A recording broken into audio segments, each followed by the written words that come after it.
أعوذ بالله من الشيطان الرجيم بسم الله الرحمن الرحيم نحمده ونصلي على رسوله الكريम अम्मा बाद अस्सलामु अलैकुम वरहमतुल्लाहि वबरकातुहू। आई होप आप सब खैरियत से होंगे और आपकी ईद बहुत अच्छी गुजरी होगी। और आज जुम्मे का ये खूबसूरत दिन जो है इसमें कसरत से दूध पाक ज़रूर पढ़ें और सूरह कहफ पढ़ना ना भूलें।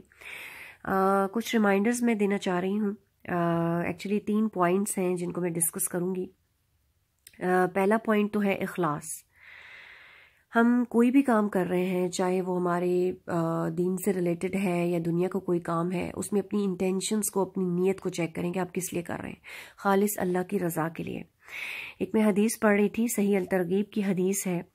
किसी ने रसूलुल्लाह सल्लल्लाहु अलैहि वसल्लम से पूछा ईमान क्या चीज़ है, तो आप सल्लल्लाहु अलैहि वसल्लम ने फरमाया इखलास। आप ये देखें कि जब हमारी नीयत अल्लाह के लिए खालिस होती है तो उससे हमारा ईमान भी बढ़ता है। ईमान ज़्यादा होगा तो फिर कामों में, हमारी इबादतों में क्वालिटी आती है। तो इखलास जो है वो ईमान को और ज़्यादा मजबूती देता है। तो नंबर 1 पॉइंट इखलास। इवन आप घर का कोई भी काम कर रहे हैं, अगर आप उसमें अपनी इंटेंशन ये बनाते हैं कि किचन में आप काम कर रहे हैं, खाना बना रहे हैं या कुछ भी कर रहे हैं, तो आप अपनी इंटेंशन ये रखें कि मैं इसको खालिस अल्लाह के लिए कर रही हूँ। जितनी आपकी कैपेसिटी है, जितना आप कर सकते हैं, उसके अकॉर्डिंगली आप सिर्फ अपनी इंटेंशन बना लें कि मैं ये अल्लाह की रज़ा के लिए कर रही हूँ और मुझे जितना मैं कर सकती हूँ मैं लोगों को फ़ायदा पहुँचाऊँगी। तो आप देखें कि आप थोड़ा भी करेंगे तो वो भी वॉल्यूम उसमें होगा, क्योंकि वो आप अल्लाह के लिए कर रहे हैं। लेकिन अगर हम इतना ज़्यादा काम करें लेकिन उसमें इखलास ना हो और हमें लगे कि ये मुश्किल है और एहसान जता रहे हैं हम, तो उसमें कोई फ़ायदा नहीं है। तो इसलिए अपनी इंटेंशंस को ज़रूर चेक करें, चाहे वो घर के काम कर रहे हैं या दीन का भी कोई काम कर रहे हैं। नंबर 2 पॉइंट दुआ। आप ये देखें कि हमारी लाइफ में अप्स एंड डाउन्स आते रहते हैं। बहुत सारी ऐसी सिचुएशंस आती हैं, कुछ हमारी पसंद की होती हैं, कुछ हमारी मर्जी के ख़िलाफ़ होती हैं। जहाँ पे आपको लगे कि कुछ सही नहीं हो रहा, कहीं मिसमैनेजमेंट हो रही है, कोई चीज़ें ऐसी हैं जो आपको मुश्किल लग रही हैं, तो उस चीज़ के लिए दुआ मांगना शुरू कर दें। जितनी ज़्यादा आप दुआ बढ़ा देंगे उतना ज़्यादा आपको नज़र आएगा कि अल्लाह ताला आपको सल्यूशंस दे रहे हैं, आपको रास्ते दिखा रहे हैं। कभी कभार जब आपको लगता है ना कि चीज़ें आपकी रीच से बाहर हैं या आप इसको कुछ सॉल्व नहीं कर पा रहे, तो आप कहीं दुआ में कमी कर रहे होते हैं। तो जितनी ज़्यादा, क्योंकि ये हो नहीं सकता हम अल्लाह को पुकारें और अल्लाह हमें जवाब ना दें। अल्लाह ताला के जवाब होते हैं, हमें डिफरेंट रास्ते दिखाते हैं, सल्यूशंस हमारी ज़िंदगी में आना शुरू हो जाते हैं उस प्रॉब्लम से रिलेटेड। तो कहीं आपको लगता है कि किसी एरिया ऑफ योर लाइफ में प्रॉब्लम आ रही है, आप उस बारे में दुआएं बढ़ा दें, सजदों में दुआएं मांगें। देखें, एक तो फॉर्मल दुआ होती है ना जो हम नमाज के बाद भी मांगते हैं और मुसल्ले पे बैठ के या वैसे प्रॉपर एक फॉर्मल दुरूद पढ़ के और इस तरह से अल्लाह की बड़ाई बयान करके। लेकिन एक इनफॉर्मल दुआ भी होती है जो हम चलते फिरते मांग सकते हैं। तो अल्लाह ताला से चलते फिरते आप दुआएं मांगें, अल्लाह से बातें करें, अल्लाह ताला आपको ज़रूर आपकी प्रॉब्लम से रिलेटेड आंसर्स देते हैं। अच्छा, और 3rd पॉइंट जो मैं बात करूँगी वो ये है कि मेहनत और कोशिश। अच्छा, ये जितने भी मैंने आपके साथ पॉइंट्स शेयर किए हैं, इखलास है, दुआ है, मेहनत और कोशिश है, ये चीज़ें आपकी ज़िंदगी में स्ट्रेंथ लाएंगी। ये चीज़ें आपकी स्ट्रेंथ हैं।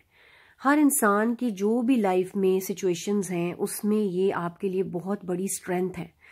तो मेहनत और कोशिश क्या है कि ज़िंदगी में बहुत सारी चीज़ें हमने अचीव करनी होती हैं, बहुत सारे हमने गोल्स बनाए होते हैं, तो उसके लिए मुसलसल मेहनत और कोशिश अगर हम करते रहते हैं तो हमेशा फल लेके आती है। Never give up. जैसे मैंने पहले भी किसी क्लिप में शेयर किया था कि अपनी ज़िंदगी से जितने भी नेगेटिव वर्ड्स हैं उनको अपनी डिक्शनरी से ही निकाल दें। Always go for positive words, positive inspirations, और गिव अप ना करें, हमेशा परसिस्टेंट रहें। तो ये तीनों चीज़ें जिससे मैंने अपनी लाइफ में काफ़ी कुछ इससे फ़ायदा उठाया और आई थॉट कि आपके साथ भी शेयर करूं। आई एम श्योर आपको भी इससे फ़ायदा होगा। जाते जाते एक छोटा सा reminder, it's very important reminder हम सबके लिए। एक हदीस ही है जो मैं आपके साथ शेयर करूंगी। सुनन तिरमिज़ी की हदीस है 2333 नंबर की। इब्ने उमर रज़ियल्लाहु अन्हु से रिवायत है, वो कहते हैं कि रसूलुल्लाह सल्लल्लाहु अलैहि वसल्लम ने मेरे बदन का एक हिस्सा पकड़कर फरमाया, तुम दुनिया में ऐसे रहो जैसे तुम अजनबी हो या किसी राह को अबूर करने वाले हो, और ख़ुद को कब्र वालों में शुमार करो। मुजाहिद कहते हैं कि फिर इब्ने उमर ने मुझसे फरमाया, ایکسکیوز می اگر صبح ہو جائے تو اپنے لیے شام کا بھروسہ نہ کرو، اور اگر شام ہو جائے تو اپنے بارے میں صبح کا انتظار نہ کرو۔ اپنی بیماری آنے سے پہلے، اپنی صحت سے اور اپنی موت آنے سے پہلے اپنی زندگی سے فائدہ حاصل کرو، کیونکہ اے عبداللہ تمہیں نہیں پتا کل تمہارا نام کیا ہوگا، یعنی مردوں میں ہوگا کہ زندوں میں ہوگا۔ تو اس سے ہمیں کیا ایک میسج مل رہا ہے، یہ ایک زندگی کا ایک پرنسپل ہے، اپنی زندگی کو ڈیلی بیسس پہ کیسے گزارا جائے کہ دنیا میں ٹریولر کی طرح رہو، خود کو قبر والوں میں شمار کرو، یعنی اپنی موت کو، اپنی قبر کو یاد رکھو دن میں کئی مرتبہ کہ مجھ پہ بھی ایک دن آنا ہے، مٹی ڈالی جائے گی، سب لوگ چھوڑ جائیں گے، قبر میں اکیلے ہوں گا، اس ٹائم میری زندگی کے بعد میری لائف میں جو قبر میں اعمال کام آئیں گے وہ کیا ہوں گے، کیا میں ان کے لیے محنت کر رہی ہوں یا کر رہا ہوں؟ تو اپنے آپ کو قبر والوں میں شمار کرو۔ پھر موت ہم سب کو پتہ ہے نا کہ کسی وقت بھی آ سکتی ہے، جتنا وقت ہے ہماری زندگی میں اس کو بھرپور استعمال کریں۔ آپ دیکھیں کہ ایک ایمان والا ہوتا ہے نا، وہ ہر وقت اس فکر میں رہتا ہے کہ مجھے نہیں پتا کل موقع ملے نہ ملے، کل میرے پاس اور دن ہے یا نہیں ہے۔ تو جو کیپیسٹی ہے، جتنی اللہ نے انرجی دی ہے، جتنی آپ کے اندر استطاعت ہے، آپ اس ڈے کو بیسٹ پروڈکٹیولی استعمال کریں، ان کو خیر کے کاموں میں، اچھے کاموں میں استعمال کریں۔ کیونکہ اپنی زندگی میں آپ دیکھیں کہ ہم کتنے ایسے ٹائم ویسٹرز ہوتے ہیں ہماری لائف میں، ہم سب کو پہلے تو اپنے ٹائم ویسٹرز دیکھنے ہیں۔ تو جتنے بھی ہمارے ٹائم ویسٹرز ہیں زندگی میں، آپ دیکھیں کہ بہت سارے لوگوں کو شوق ہوتا ہے فیس بک نیوز فیڈ دیکھنے کا، بہت زیادہ ہر وقت نیٹ پہ بیٹھے رہنے کا، لوگوں کی زندگیوں میں کیا ہو رہا ہے اس پہ بہت زیادہ فوکس کرنا، اینڈ سیکنڈلی یہ کہ فون بہت زیادہ یوز کرنے کی عادت ہوتی ہے، اور ہم سب نے اپنی لائف میں کبھی نہ کبھی ان چیزوں سے گزرے ہوئے ہیں، بیکاز ایک آج کل ایک سوشل میڈیا اور یہ جتنے بھی گیجٹس آ گئے ہیں یہ آپ کو اپنے اندر انوالو کر لیتے ہیں۔ تو ان سب چیزوں کو ہم دیکھیں کہ یہ چیزیں ہماری زندگی میں کتنا پروڈکٹیوٹی لا رہے ہیں، ان کاموں کو دیکھیں جو ہمیں فائدہ پہنچائیں گے اور لوگوں کو بھی فائدہ پہنچا رہے ہیں۔ بہترین کاموں میں اپنی زندگی کو گزاریں، اپنے وقت کو، اپنی زندگی کو ایسے کاموں میں استعمال کریں جو ہماری آخرت میں بھی ہمیں فائدہ دیں، جو ہماری قبر کی جو ٹائم ہوگا اس کو سکون سے گزار سکیں۔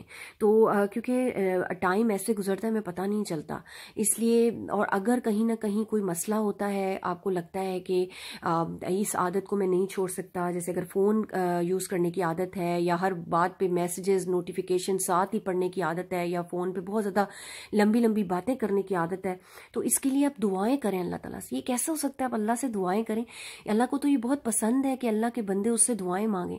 چھوٹی چھوٹی بات، چھوٹی چھوٹی چیز بھی آپ اللہ کے آگے رکھیں گے نا، اللہ تعالیٰ آپ کو سلیوشنز دیں گے۔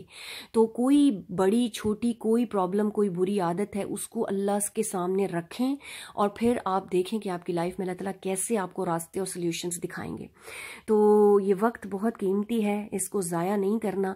جتنی زندگی ہے اس کو اللہ سے دعائیں کریں کہ یا اللہ اس کو خیر کے کاموں میں لگا دے اور پروڈکٹیولی اپنی زندگی گزارنے کی توفیق دے، اللہ اور اس کے رسول کے راستے پہ چلنے کی توفیق دے اور اس پہ استقامت عطا فرمائے۔ تو بس یہ چھوٹی سی شیئرنگ میں کرنا چاہ رہی تھی، آئی ہوپ کہ اس سے کسی کو فائدہ ہو جائے۔ اپنا بہت خیال رکھیے گا۔ السلام علیکم ورحمۃ اللہ وبرکاتہ۔